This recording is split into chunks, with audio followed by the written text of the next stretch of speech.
27. január je Medzinárodný deň pamiatky obetí holokaustu. Deň, keď si celý svet pripomína hrôzy, ktoré sa už nesmú opakovať. V židovskej škole Centre tolerancie v Leviciach sa pri tejto príležitosti stretli ľudia, aby spomínali, počúvali a nezabúdali. Dnešný deň 27.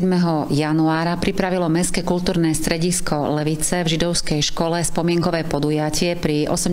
výročí oslobodenia Osvienčimu. A tento deň si pripomíname zvlášť preto, pretože aj naši levickí spoluobčania, konkrétne okolo 1700 obyvateľov, bohužiaľ, bolo 13. júna 44 deportovaných do tohto najväčšieho koncentračného tábora, alebo ako sa mu hovorilo, tábora smrti. Na podklade knihy, námet knihy Mošeho a utechu nenájdeš, sme napísali námet a potom následne sa pripravil film. Bolo to v rámci projektu Obnova národnej kultúrnej pamiatky Židovská škola Levice. Film má názov Žili sme tu spolu, aj vlastne príbehom chlapca, ktorý žil v Leviciach a ktorý prežil Osvienčim.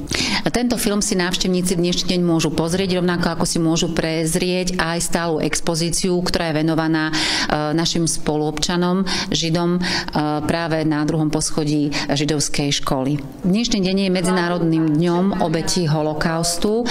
Bol vyhlásený vlastne 1. novembra 2005 Radou OSN, valným zhromaždením OSN, a my si ho každý rok snažíme aspoň malou spomienkou pripomínať.